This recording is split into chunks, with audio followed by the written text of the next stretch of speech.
Cardiometabolic risk and severity of obesity in children and young adults. What is a cardiometabolic risk? Refers to your chance of having diabetes, heart disease, or stroke. It is important to know what your level of risk is. Knowing how to decrease your risk can help you live a longer and healthier life.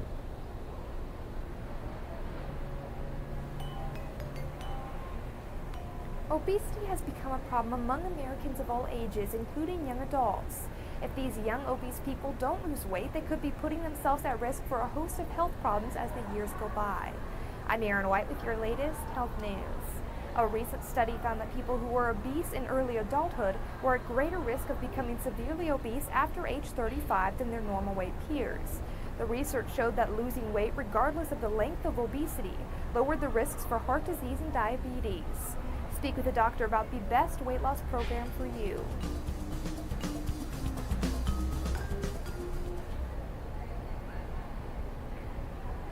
Applications in medicine. Heart disease is the leading cause of death in people with mental illness. People with mental illness also have high risk of diabetes, which can lead to many other health problems. Lowering your cardiometabolic risk can help prevent more serious health problems down the road.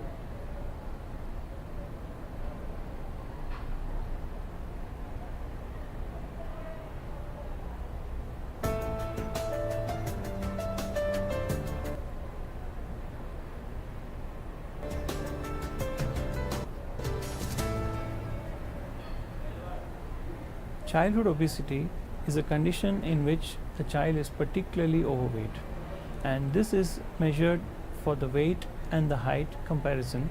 If the weight is particularly more for the height in the child at a particular age, it is contributing towards obesity. The doctor will sometimes calculate the body mass index called as BMI to ascertain the severity of the overweight and the obese child. The commonest cause of childhood obesity is excess calorie intake versus less calorie expenditure. In today's modern world, there is a lifestyle issue even with children who tend to eat or overeat and also enjoy junk foods. And nowadays there is a sedentary lifestyle even in children who don't like to go outdoors and play, or they don't get enough opportunities to expend their energies. They don't participate in enough games and sports, and they don't do enough exercise. There are other causes which are medically known, for example hormonal disorders, which need to be seen into detail by the doctor. The best treatment option for childhood obesity is to encourage the child to limit the excess calorie intake, for example to enjoy healthy eating. The other thing to do is to encourage activity of any game, any sport, any form of exercise that the child enjoys. That's very important for us to burn our calories as well as to eat enough to grow, as well as not to put on too much weight by eating very calorie dense heavy food. Thank you for watching this video on childhood obesity. Please subscribe to other videos regarding child health.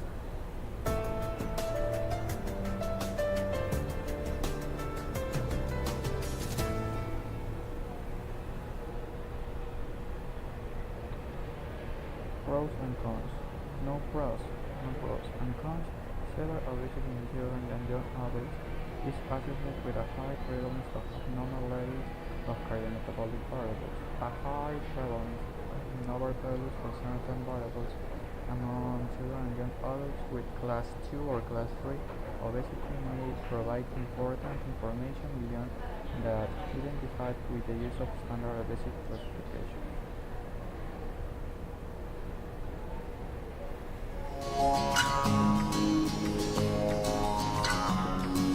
A recent health survey found people have trouble believing their extra pounds are weighing into their poor health. In fact, obesity-related problems are a huge health indicator. All of the chronic diseases that we deal with, high blood pressure, cardiovascular disease, diabetes, they're all related to weight problems. It's anticipated that the next generation will not live as long as this current generation if things continue to go the way they are. Still, more than 53% of men didn't think their weight was a problem. 48% of women felt the same way. Experts see a rise in obesity that parallels the rise in diabetes. With our aging population and with the increased prevalence of obesity, I believe this trend is going to continue to rise. As you gain weight, you become more insulin resistant, meaning that you can't use the sugar or glucose in your blood. Cardiovascular disease is the #1 killer in this country. Excessive weight is also a contributing factor there. Doctors use body mass index to gauge heart health. A lot of people with these high weight sizes or the high body mass index develop what we call metabolic syndrome, and that's becoming more and more common in our country with increasing weight. The metabolic syndrome tends to carry with it a higher risk of cardiovascular disease, so a higher risk of myocardial infarction, higher risk of stroke. The CDC reports obese people show up more in emergency rooms compared to the general population, this disproportionate rate being linked to crisis intervention. There is a solution to this heavyweight problem. Research has shown that even with a modest weight loss and regular exercise, and when I say modest weight loss, it's 5 to 10% of your body weight, you can reduce your risk of developing diabetes by 58%. Discussing weight may be a sensitive issue, but one you should take up with your doctor. For Lee Memorial Health System, I'm Amy Osher.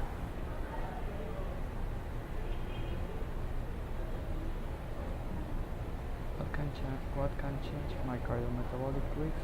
Quitting smoking, losing weight, eating a healthier diet, and exercising regularly.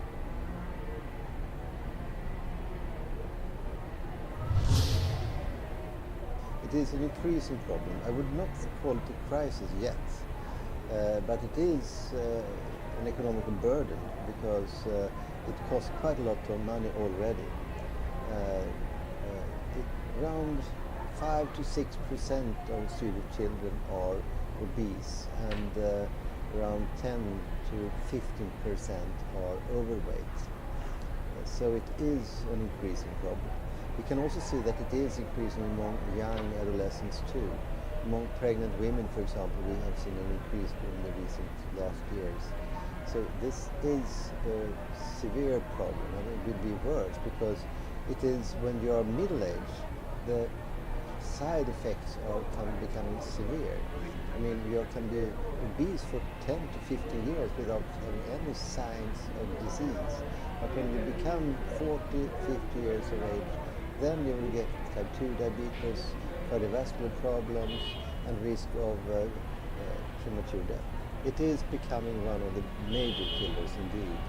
And I think it's very important to remember that when the children become obese, and if they get type 2 diabetes when they are around the 20s, the mortality is much, much higher compared to if you get it later in life.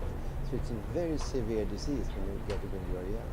Yeah. I mean, the easy way to respond is that you have all possibilities to sit down and have fun as a child.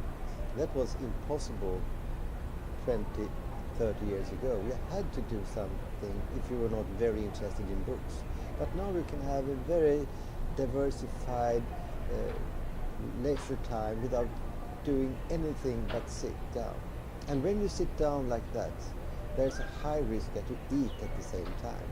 So I think that's because that's a major risk, that you eat and you drink too much.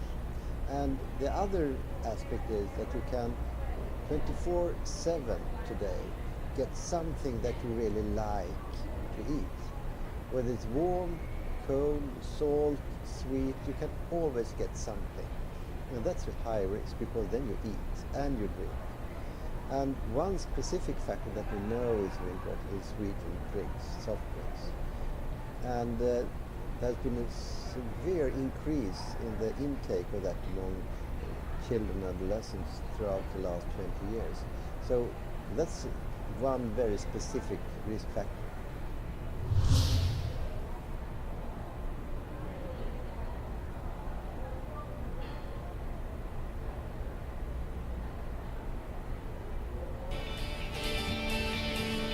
News 3 is taking part in a year-long project putting the spotlight on childhood obesity. And tonight we'll have an hour-long special about how it is affecting families in our area. This morning, we welcome Dean Clinic Dr. Michael Trias to talk about the health issues related to childhood obesity. Thanks for joining us this morning. Thank you for having me. So what are some of the main health problems that are really related to obesity?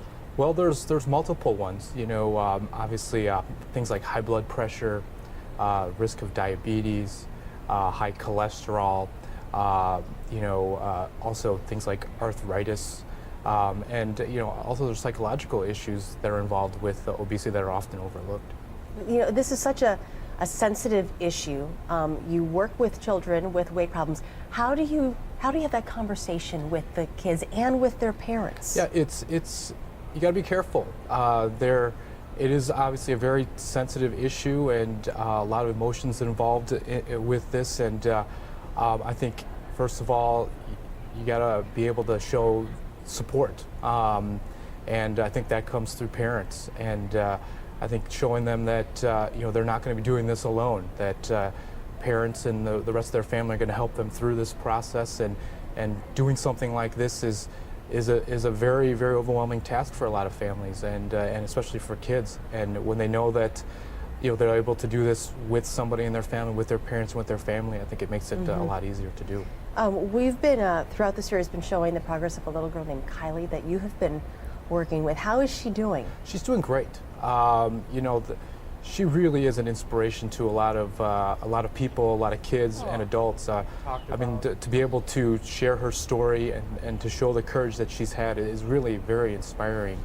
And through the years, there have been ups and downs, and through this process, a lot of people have those. And recently here, she really has done excellently, and she really has become healthier, and her family has really helped her make those healthy habits and make those changes. And what first step would you suggest parents take if they start to see a problem with their children? I think first is I think you need to talk to them about that issue, and also you need to be positive about it. I think the focus should not be on losing weight, or how they look. The focus should be on being healthy and making good, healthy choices.